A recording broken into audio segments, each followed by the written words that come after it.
All right, I believe we have officially begun, folks. We are coming at you live from Northampton, Massachusetts, in this gorgeous opulent theater called the Academy of Music Theater. Just fantastic. We are fresh from seeing Ariel Phenomenon, and tonight we have some very special guests. We have behind me and on your screen, it will be somewhere on the screen, we have Gunter Hofer, who is here, and Gunter was pretty close to one of the first people, the investigators, that came on the scene even before John Mack did. And so he did his own research, can't wait to dig into that. And we have a really special guest, Whitley Strieber.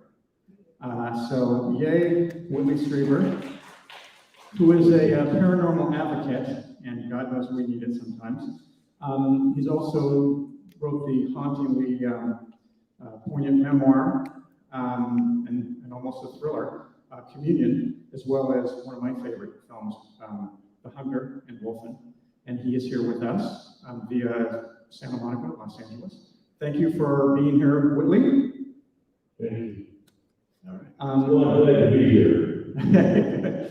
And then to my far right over here, we have Christopher Seward, who is the editor and co-writer with Randall, but he's also a badass fixer. So if you have a film that you need some magic sauce, it's the guy to go. He did Fahrenheit 9/11, Sicko, a whole bunch of films. So great to have him here as well. And then next to me is the man that is the reason that we're all here, which is Randall Nickerson, who is the writer-director of Ariel Phenomenon. And I'm going to start off right now with you, Randall, with the first question. So it took 15 years to make this, which is in human child years, the same time it takes to raise a child to their first grade of high school. So this is kind of like that. So would you trade this for a teenager or no? Yeah, it's taken way too long in a way, but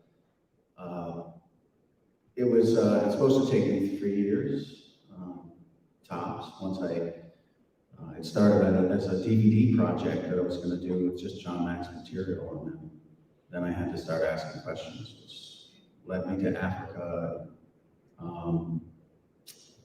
just getting more and more information. And one of the things that worked well with the time going by, because a lot of that time was in raising money and trying to, pay to play, so to speak. You have to do a lot, and drawing a blank. So it's taken a long time, but the longer the time that I spent, the more information I got, more people contacted me, and I really took the deep dive on the investigative part. Well, and I'm going to jump in real quick because I would say the whole perspective of this phenomena in general as a worldview, since we're using those terms from John Mack, has shifted in our favor to being much more receptive and open to this, of all the things it leads. Yeah, that's correct. And I don't know if people are aware, May 17th this year, the Senate Intelligence Committee met about this very phenomenon. The military has been much more forthcoming, and the Pentagon as well, this over the last several years. And it started, the openness to this started really in December of 2017. That was a New York Times article. And the Pentagon, the guy who led the Pentagon program investigating these things, became a whistleblower, essentially. But a lot has changed, and we have a lot of questions to answer, and that's kind of exciting, actually. Wow, that's a mind blower. So anyway, yeah. So yeah, we do have a lot of questions because we have a live audience.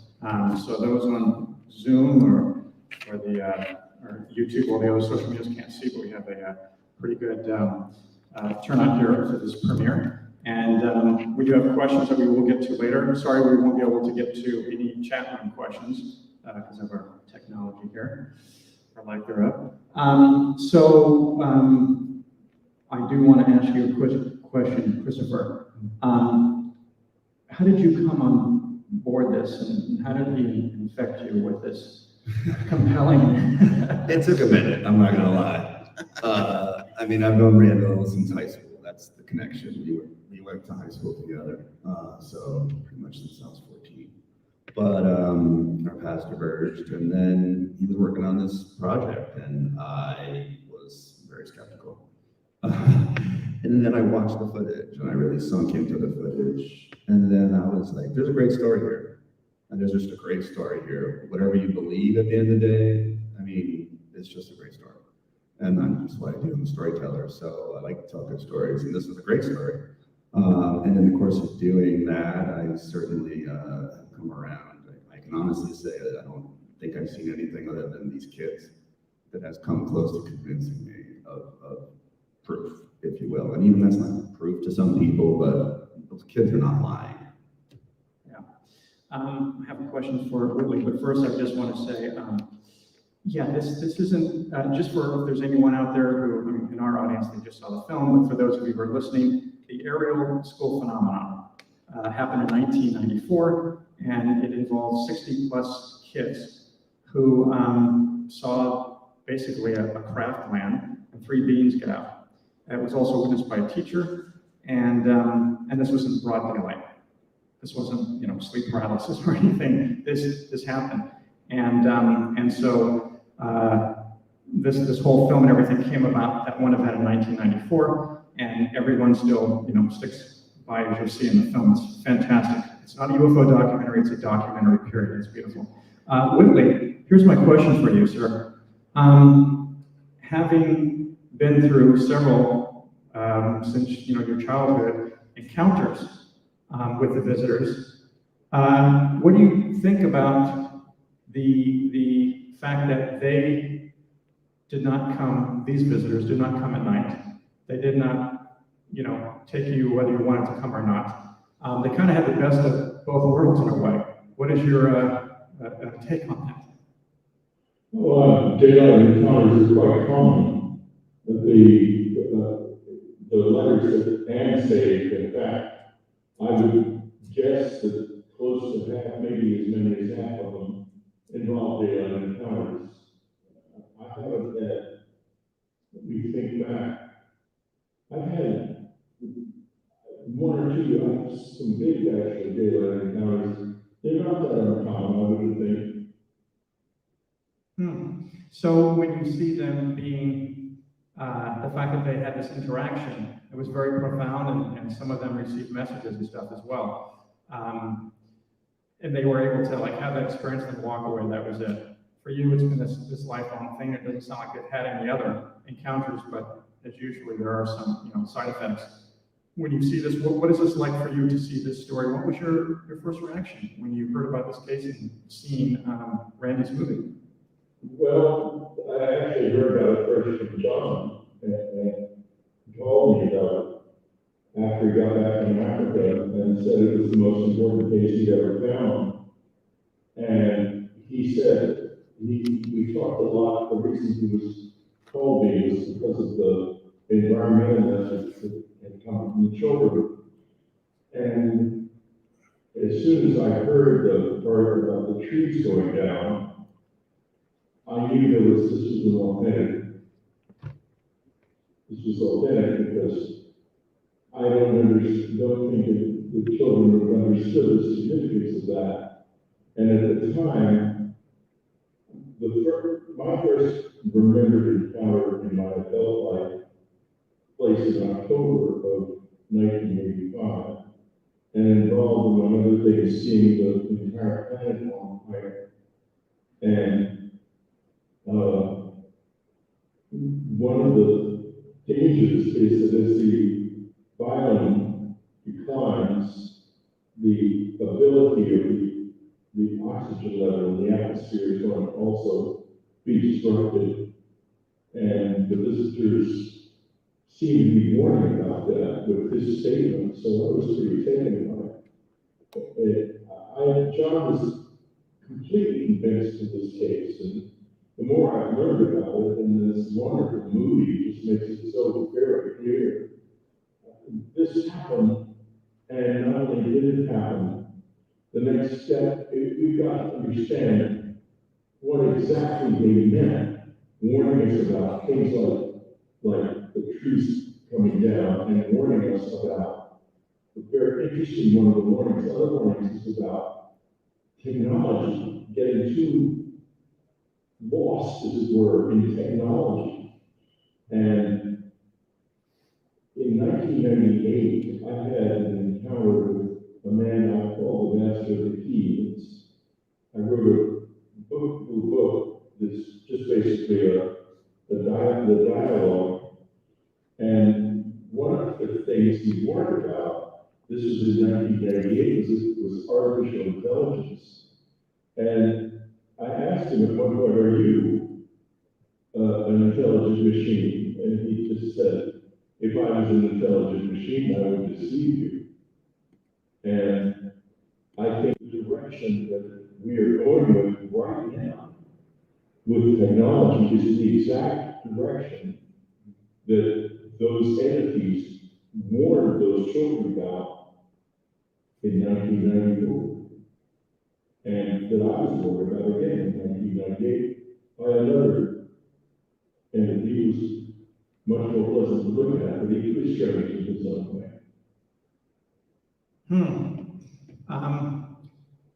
I want to move on to Gunter with the same kind of question.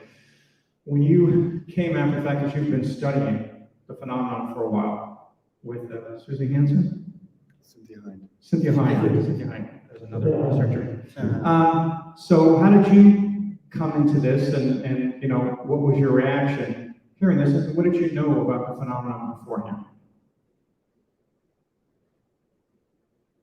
When I came to Finland, we heard about the Ariel School phenomenon, the television reporter, and he mentioned the call Cynthia on the day the phenomenon happened.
Gunter several years later, where you kind of sit with this? Is this something that you've carried along with you? Do you feel like in a lot of ways, because I know that people who don't just have that experience, but people who are around that and talk to people, sometimes you have your own kind of side effects from this. Do you feel like there's been a really strong trail?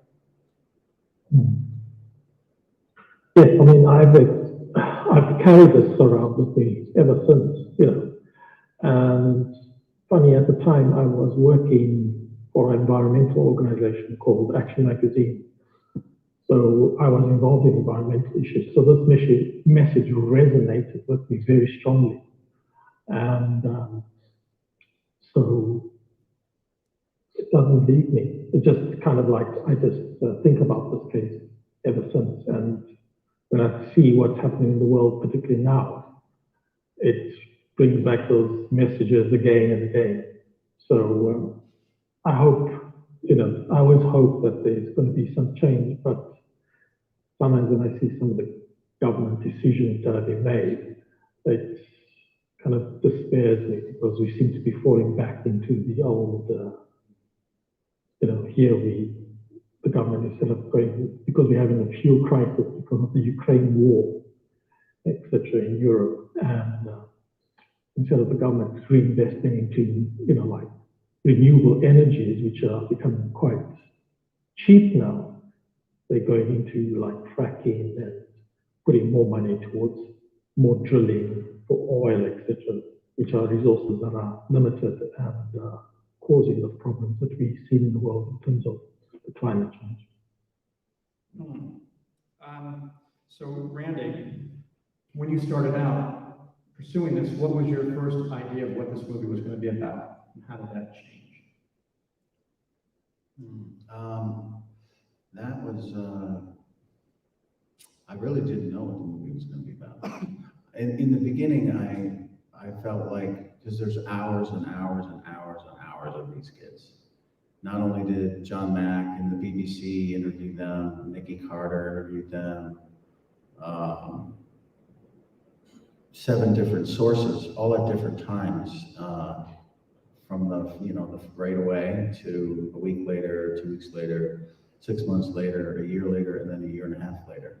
So my first idea was, why don't I just play the footage raw?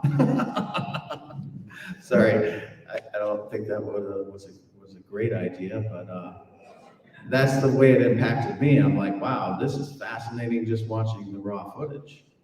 And then I kind of shifted into a mode of trying to make sure this really happened. And that's when I kind of lost I wasn't doing creative things anymore. I was doing investigation work and being an investigative journalist, and that was nothing I expected to do. And just started collecting data, recording interviews, and trying to prove it out through the first, I think I've made this film 5 times. I did the more science version in the beginning of, telling you exact times and moving, everything like this is a crime scene, essentially. And then I reached a point where I was convinced, and that took years. And it had to do with the archival footage, and also it had to do with the adult witnesses who I interviewed, and a lot of the people that I did interview, I think I said it before, but didn't want to be on camera, and that said a lot.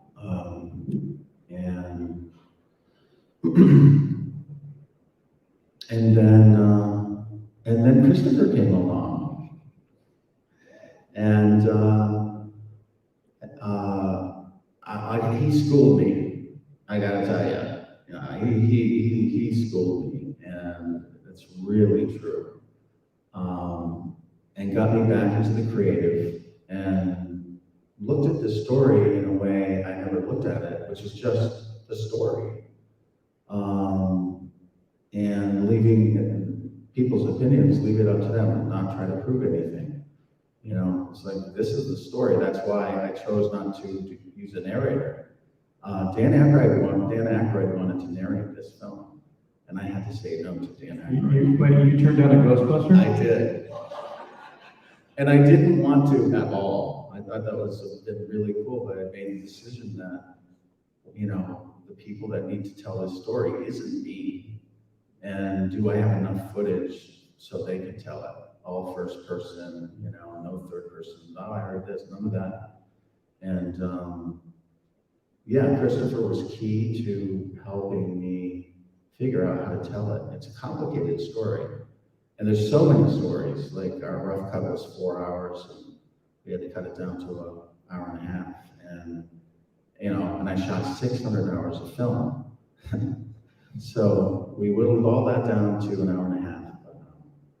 And when Christopher came along, things started to happen. And then I had set in also that this is a lot of work. Not that it hadn't been to this point, but I owe a lot to Chris, I owe a lot to Rick, I owe a lot to Rebecca Rideout, who's here. She's been amazing. And Dan Panowski as well. I'm missing anybody on the group? The caterer. Oh, the caterer, yeah. That you didn't have? Yeah. Oh yeah, we did. It was pretty guerrilla filmmaking, I have to tell you. I'm the editor and I shot second unit camera. So there you go. Yeah, like I did every single job, and that was cool. It was fun, but it was really difficult. Yeah. A question for Christopher. Sorry, we've had sound issues, so we were texting, and so hopefully it's remedied at home there and going back and forth between our operations, so hopefully this has been remedied. Christopher, when did you come into this? Did you see his first cut, or did you just get the footage raw? No, I saw I guess the investigative cut with the maps and the arrows and the date stamp and all of that. And I just said, you know, from my perspective, it didn't convince me. It's just facts. What convinces me is the people. And I find in all documentaries, it's gotten so bad now with all the polarization and fake facts and all this crap. In the old days, facts were facts. You tell a story based on facts, and you can't do that anymore. So the only way to really shift the needle is emotions, because you can't argue with them. And those kids, I mean, we've had psychologists, psychiatrists watch this, and they're all like, they're not lying, you know. So that's why, that was essentially why. And then, like Randall said, I mean, I just tell stories. So I try to synthesize the brain, you know, and the footage that we were able to capture and working together to make it, you know, a story. Well, it was a great partnership. Whitley, you knew John Mack, and both of you kind of, everything, I mean, yours started in the later 80s. John came in a beat later. What had you heard about this case in regard to John, and did he talk to you about it before he went or when he came back? Well, yeah, we talked about it at length.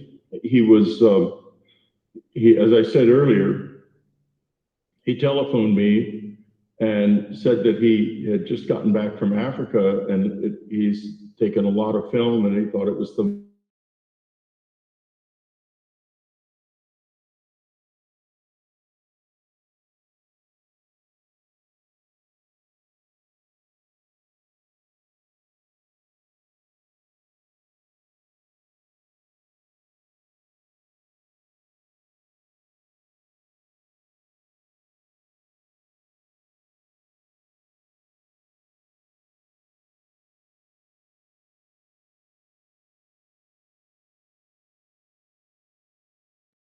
But there was something else we discussed, which is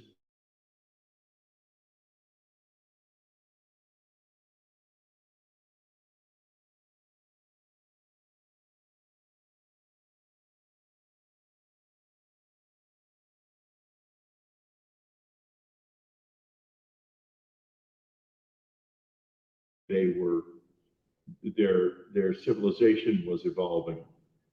Wouldn't we try harder to warn them than to go to a few school children in an obscure corner of Africa?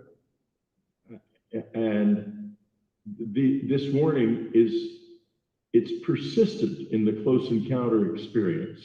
That's not the only place that warning has been heard. It's been heard by many, many witnesses, but the whole phenomenon is so marginalized that the message doesn't really matter in the larger world. And I would think that if it was us going to another planet, one of the first things we would do would be to try to figure out enough of their way their social flow works to go to the individuals who could do something about the problem they were identifying. But this is not what is happening here on Earth. And it's very concerning to me because we're really very far down the road that they warned us about at the Ariel School event. And I'm concerned there's going to be soon no going back, and if that isn't already true.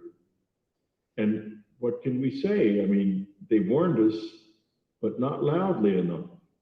Yeah, it seems a lot like whenever I talk to people about this case, I get the same thing. So why go there and not on the White House lawn?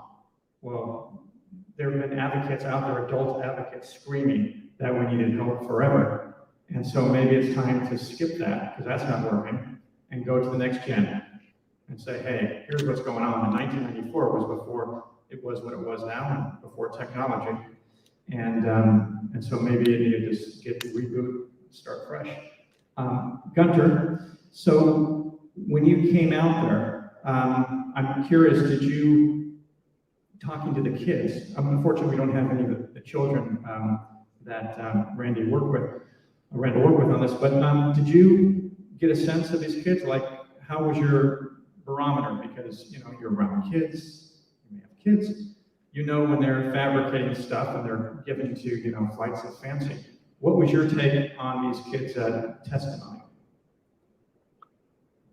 I found the kids very credible, to be honest. In Zimbabwe, usually in a situation, particularly in like a school environment,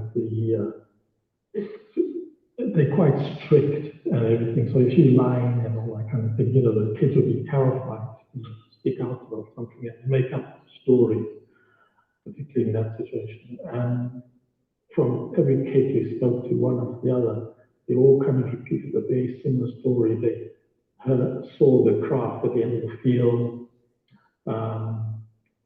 Some of them heard a sound, some of them saw the creatures. Even the description of the creatures they saw and how they moved was unique. It's not something that you can just make up, like the kids are describing some of the creatures like moving in slow motion or appearing, disappearing, and reappearing a few feet ahead of each other.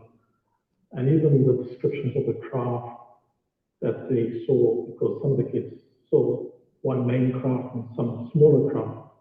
And I remember when I was with Tim, some boys came to us and said, we saw some of the other craft land over there.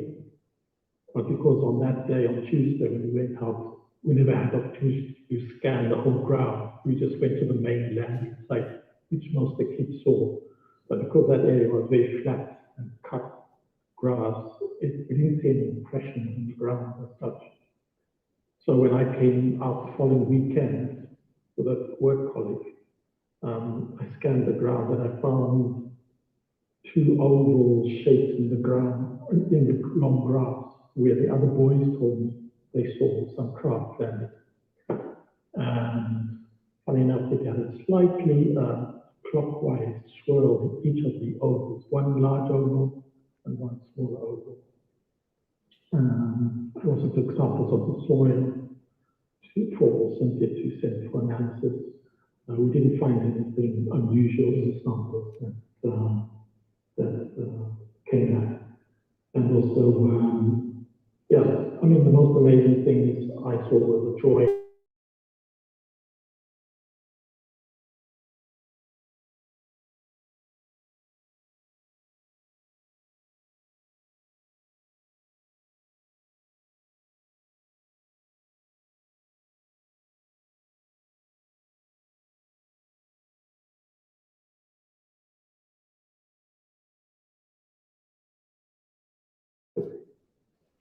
Mhm.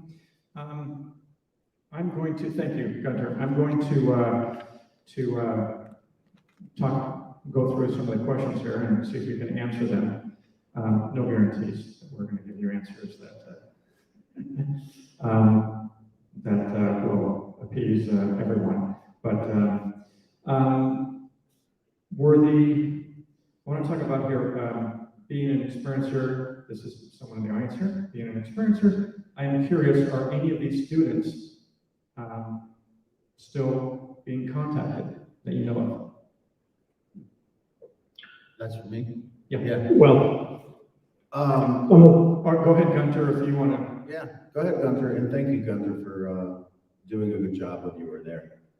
Really, like, at least you covered all the bases, you know, you got soil samples.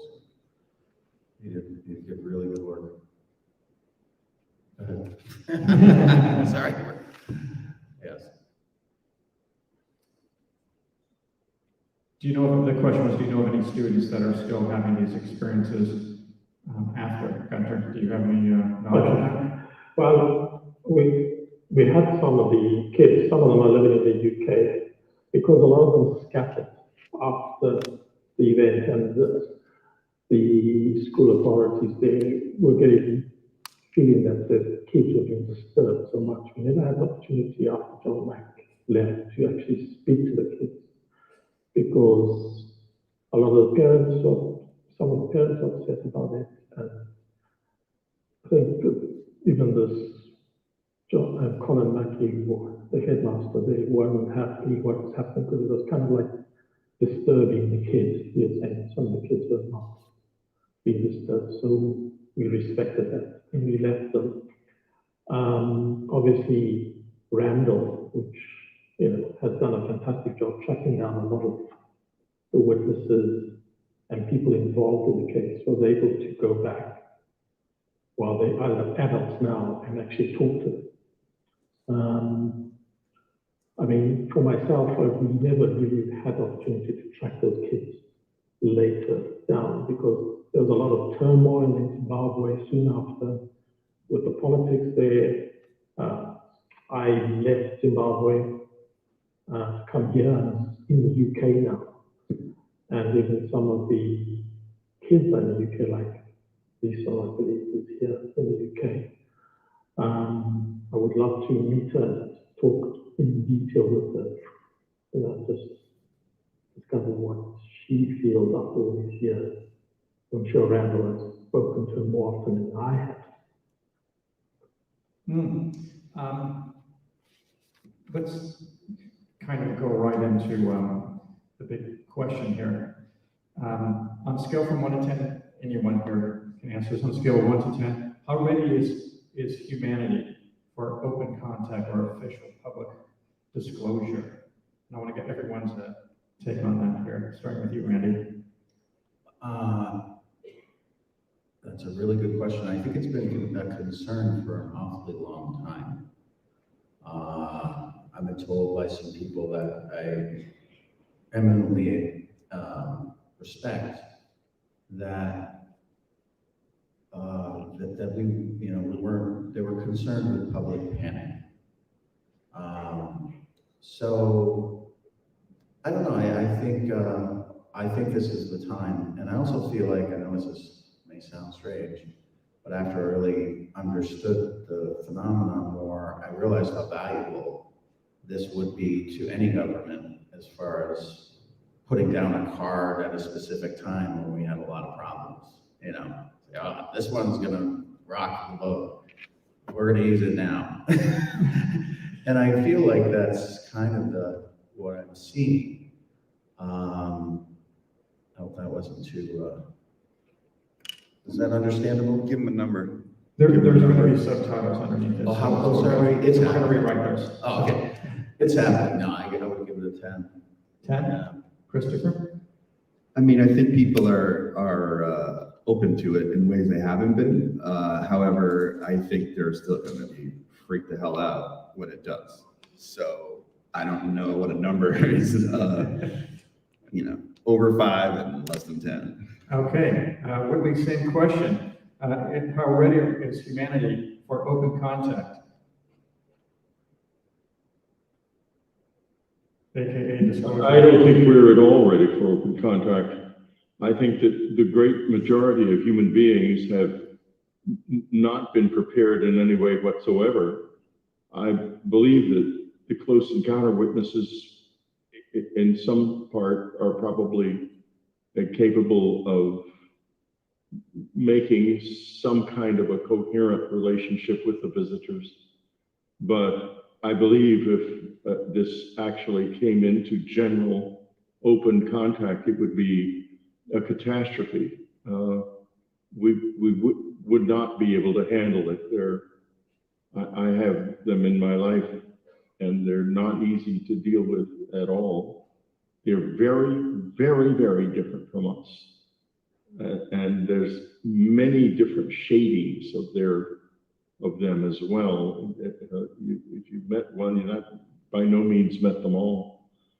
And a lot of close encounter witnesses cope very well, but it takes years of work to get to the point where your relationship is beneficial and even somewhat comprehensible, because their vision of reality is so very different from ours. I think that it's possible that as the planet comes to a climax in the sense of its ability to support life, and that will happen, well, it's already happening, but it's going to accelerate fairly dramatically over the next few years. They may begin to emerge in a more direct way, and hopefully in some way that is helpful to us, because all the warnings we've been given so far, as I said earlier, have not really been penetrated the culture very deeply. But for example, to give you an idea of what's going to happen if, say, they showed up on the White House lawn, the first thing that would happen would be that all the religious leaders would start to speak out, and they would think that they were versions of us wearing funny skin, and they're not. Their brains are differently structured, and they see the universe in an entirely different way, and they see reality in a different way, and us in a very different way than we see ourselves. And bridging that gap is going to be the single greatest human achievement in history, and probably, quite possibly, the single greatest achievement in their history too, if it can even be done. I'm gonna give that a 2. You're being generous. Yeah. Gunter, quickly, same question to you. Yeah, I don't know how ready we are.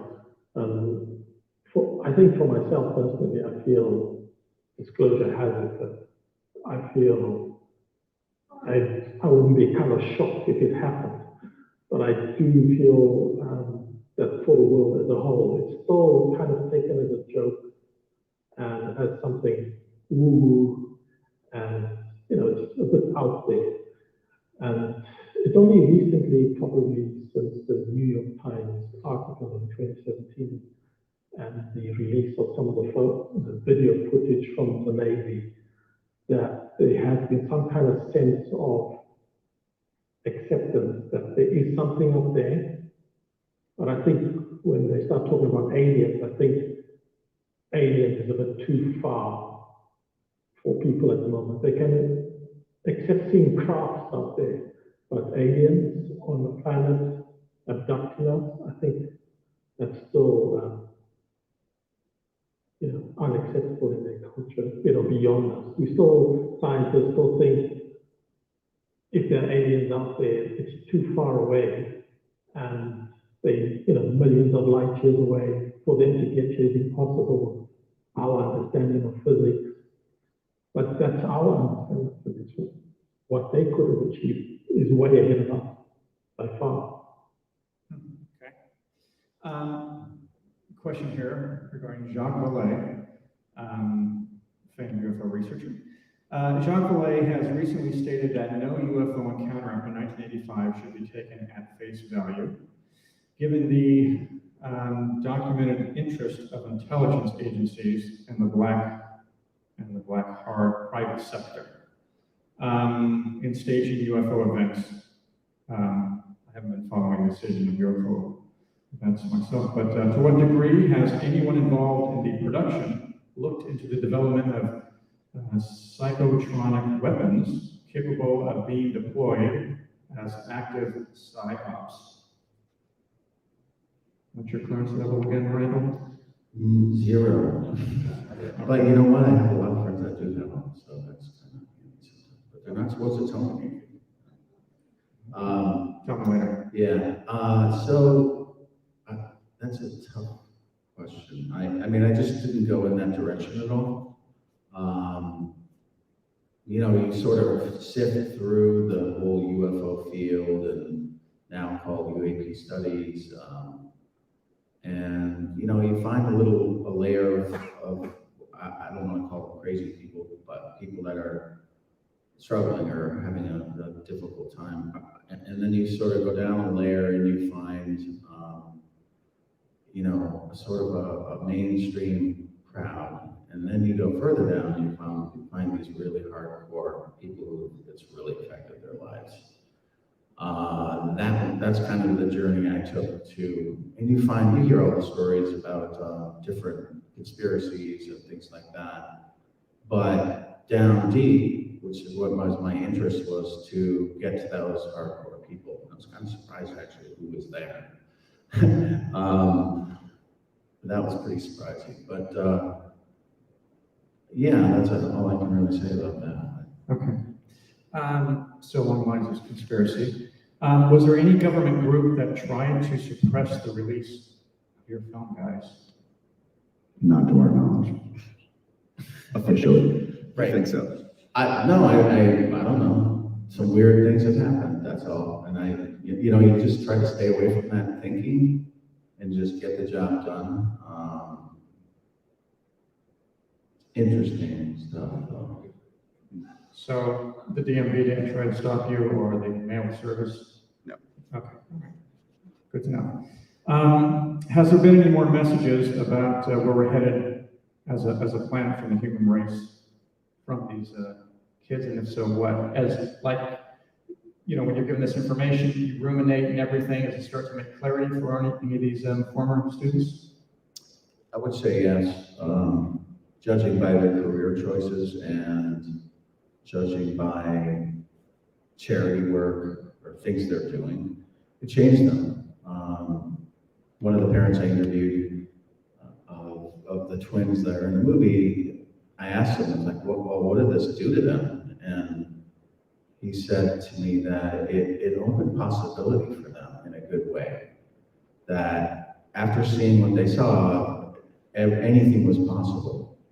And that has really influenced their lives now. They both went to great universities in the United States and just doing good work for people. There's many like that, which I think comes from that encounter, that thing that happened.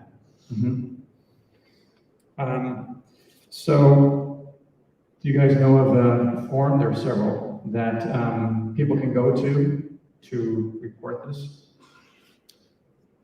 for witnesses? Yes, the UFO Reporting Center. That's Bob Bigelow, I believe. Is that correct? I don't know if it's... MUFON, I don't know. I mean... MUFON's the only one that I'm... Yeah, they're the largest organization to report this. For experiencers. For experiences, for people who've seen them. Well, there's there's an support group that's online. Yeah. Yeah. Stuart Davis, I believe is his name, and he's doing some great work because it's just, you get so much flack about things around this. But I've met that man, and he's doing good work, so people can talk to each other about it. It's just, it's so true what's in the film about how you just, you sit with it alone. So even people that maybe in this, like the kids in the class, they don't talk about it with each other that much at all, because it disturbs them on the inside, So anyway, I see that.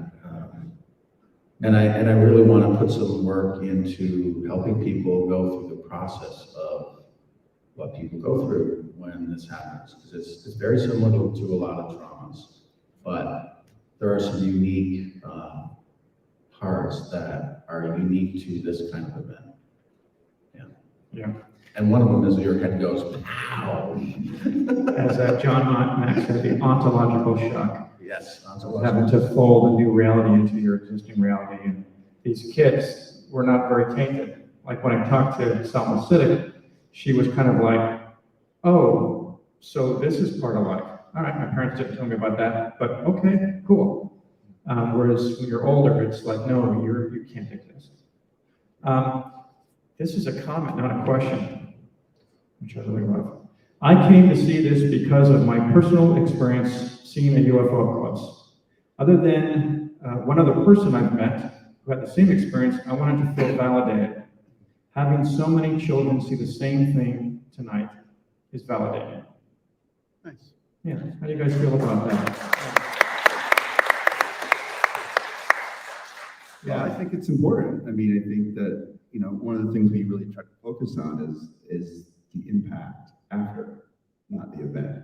And that's what Emily brought and what she brought out from her experience. And I think that's the humanity element. And I'm glad that is helpful to people that have had that experience. And I just hope that if you haven't or you're interested in this topic, that you just have some more compassion for people who tell you they have, and just be open, because Whitley, I know that this has been a big cause for you, that when you received thousands of letters, Anne came in and helped you sort through this when you were kind of dubious of taking on such a huge undertaking, and you published that, I believe, as well. And what was that like? What was, when you responded, what was the feedback, the feelings that you got from these people? Can you repeat the end, last couple of sentences? They faded out. Sure. So when you received all these letters from your books over the years, and especially at the beginning, you received a huge flurry, thousands and thousands of letters from other people who had experienced this. When you responded, what was their response to you listening to them and them being heard? Well, when we were receiving well over 1,000 letters a day, quite a few of them didn't get a response. But Anne being Anne, a surprising number did. And I responded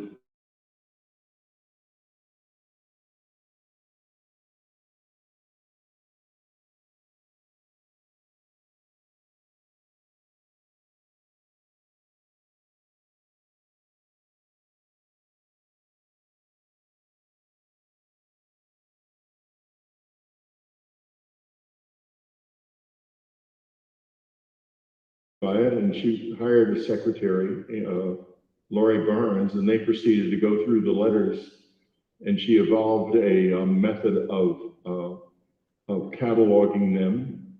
They typed thousands of them, and the whole thing ended up at Rice University in the Archives of the Impossible. And not all of the letters, but an appreciable number of them, at least 10,000, probably more. So they were preserved.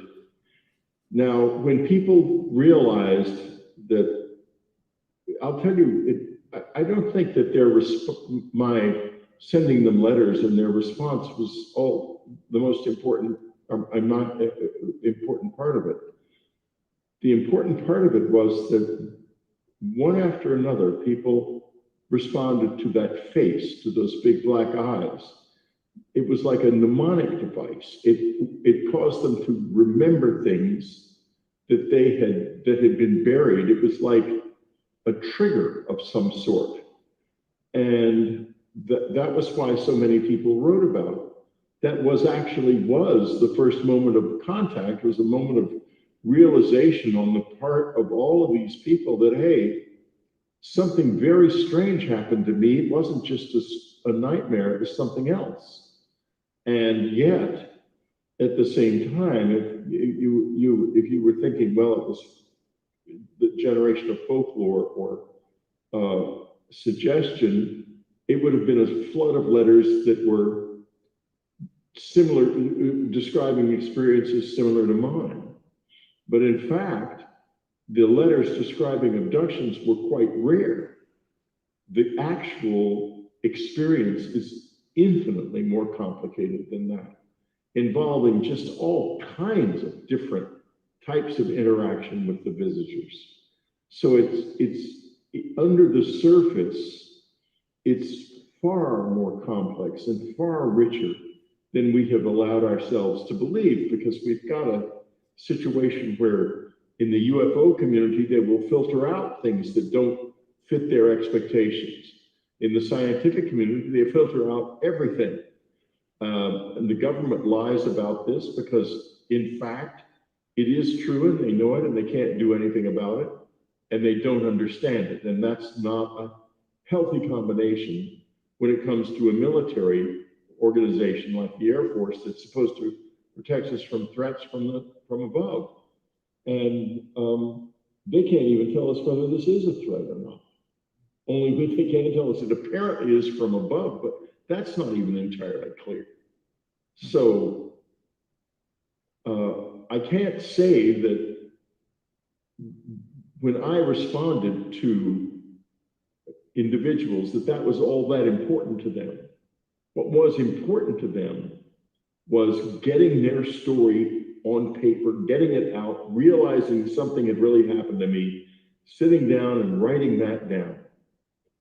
That is the real record of contact, is those letters, of early contact, is those letters. Are there any plans to make public the archive footage, all the interviews? The archive letters, are you talking to me? Oh, no, start talking to whomever wants to take this, but probably a Randall question with regards to all the John Mack footage on the Ariel School. Is there a plan to release that to the public, make it available in the archive? Not yet, but people own this footage. Is that too close? Okay, people own this footage. 7 different people I have the licenses from. So I'd love to do that. That would be, it's just, there's so much of it, it's great. But I don't know how to do that. Funding wise, I have to pay for all that. It's really expensive. And yeah, but my intention would be to share that. I have a friend doing a behavioral study, essentially. It's really amazing. On all these kids, their body language, their all kinds of different factors, and that I would like to make public as well at some time, because it also says a lot about how they behave and very small actions or movements that they made that signal truth or deception. It's mainly the truth, but it's a whole science of deception or truth through the body and all movements. And I want to put out a shout out to Sean, a great friend of mine from Chicago, for his help. Just trying to slip something in there. Okay, so we're going to wrap it up here, guys. This is an amazing audience that has stayed here. Usually they slowly start to leave. All of you guys have been glued to your seats. There's probably glue on your seats right now, which is why you haven't left. So I just want to say, where do people who are listening to this and the world in general, how do they see your guys' film? Right now, we have it through our website that goes through Vimeo. For now, arielphenomenon.com, and then we're very soon deciding on a major platform like Amazon or Netflix, or we've been going through a lot of decision making, and also when's the right time, to I kind of trust my gut on that. Maybe I shouldn't, but I do.